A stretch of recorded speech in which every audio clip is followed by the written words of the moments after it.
And what we're wanting you to understand is that, yes, of course, you know what you don't want, but you also know what you do want. And the art of allowing, which is what we call these seminars, is about utilizing your emotional guidance system in order to recognize which end of the wave you're on every subject in the world.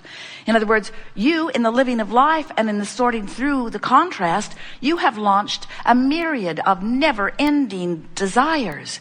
And those desires are being held in a vibrational escrow by the larger part of you, who remains always on the knowing what I do want end of the vibrational stick. So you sort of understand, don't you, that you are more than you see here in these physical bodies? You are vibrational beings. You are source energy in physical form. You were non-physical energy before you expressed yourself here in this physical body. But when this you that you know as you was born into this magnificent physical body, the larger part of you still remains non-physically focused. Over time, man has tried to define that part of you. Sometimes you call it soul, or source, or God. We want you to understand that no matter what you call it, the larger part of you will always be non-physically focused, and the larger part of you will always be the holder of the leading edge desires that you have launched from your physical experience. In other words, sometimes physical humans have it backwards. They say, oh, non-physical is source-like, and it's all finished because it's not coming forth to suffer anymore. It's not coming forth to strive or to progress. And here we are, humble humans that we are, here serving our whatever it is, and learning and growing or climbing the karmic wheel or whatever. And hopefully we'll be able to prove ourselves worthy enough that we can return to heaven and never have to come back to earth again. And we say, you could not have it more screwy, because you are source energy, you are eternal beings, you are non-physical energy, and you love to send a part of that which is you into a leading edge experience where the environment can evoke from you new ideas of expansion, the evolution of all that is, not just the species on your planet, the evolution of all that is happening because of this leading edge time-space reality that you are focused within. So as you come forth and you are exposed to contrast and you know what you don't want, rockets of desires exude from you. And the non-physical part of you, that larger eternal part of you, rides that rocket and holds steady to that vibrational frequency. Now you're constantly amending it, but the source within you constantly holds to your new decisions. And every negative emotion that you ever feel, every single one, you or anyone you know, is because you have in your physicality expanded vibrationally to a new place. The larger part of you is holding to that new vibrational latitude, but negative emotion within you means you're not keeping up. You expanded, but your thoughts are still focused upon the contrasting environment that caused the expansion. It's like someone going to their mailbox, finding more bills than they can pay, feeling awful about it because they want to be responsible and keep their promises. They actually feel fear because they are focusing upon the exact opposite of what they want. They want prosperity. They're focused on the opposite of it. They want to be responsible and keep their commitments. They're focused upon not being able to do that. So as they focus on this reality, they feel negative emotion. Negative emotion not because they're focused upon reality, negative emotion because the reality that they're focused upon has them offering a different vibration than their desire.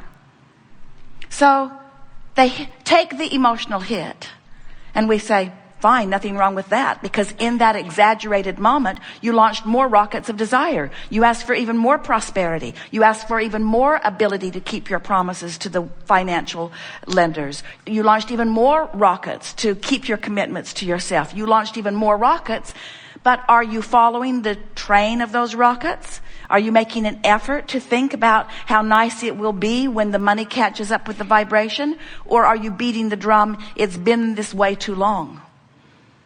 It's hard. I don't like this. It's not fair. It's that one's fault, and that one's fault, and that one's fault, and that one's fault. And we say, you have an option in every moment to lean in the direction of who you really are or lean in opposition to who you really are. And every time you lean in opposition to who you really are, you feel worse. And every time you lean in the direction of who you are, you feel better. So when we say to you, are you enjoying the contrast of your time and place? If you are over here, if you have practiced yourself into vibrational alignment, if in the moment we ask the question, you're tuned in, tapped in, turned on, in perfect vibrational alignment with who you are, when we say, are you enjoying the contrast of your time and place? You say, yes, indeed. Because the contrast of my time and place has caused me to expand way over here with all kinds of wonderful things. And now I've learned to tune myself predominantly into vibrational alignment with those things.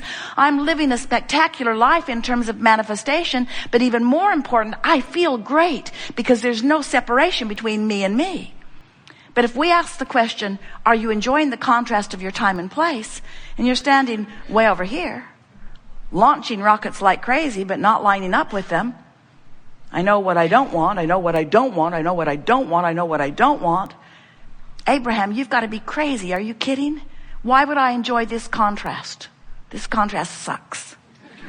Why would I enjoy being over here in a body that doesn't feel good or in an experience that doesn't feel good? Why would you ask such a question?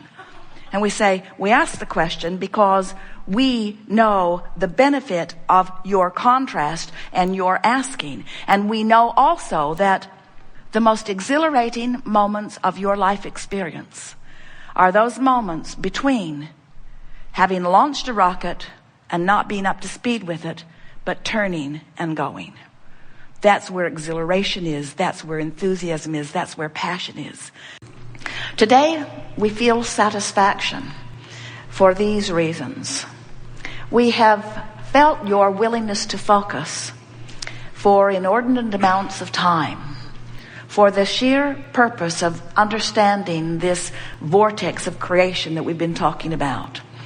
It has been slow going here today. There was not much about it that was really fast moving.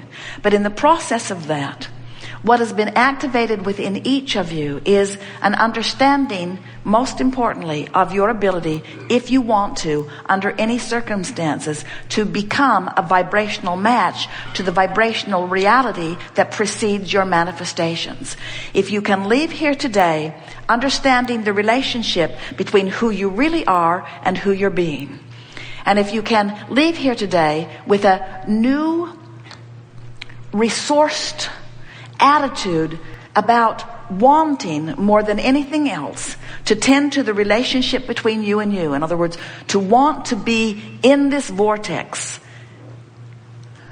knowing that you now know how to do it if you want to. Over the next few days and weeks, your exhilaration level is going to peak beyond anything that you've ever experienced, because you're going to have the benefit of deliberately focusing yourself into alignment with who you are. And then you're going to have the very quick on the heels of that evidence, manifestational evidence of things you've wanted for a rather long time coming quickly into being. And your sense of self-empowerment is just going to go right off the charts. We've enjoyed this immensely. There is great love here for you. And as always, we remain infinitely, eternally, and blissfully incomplete.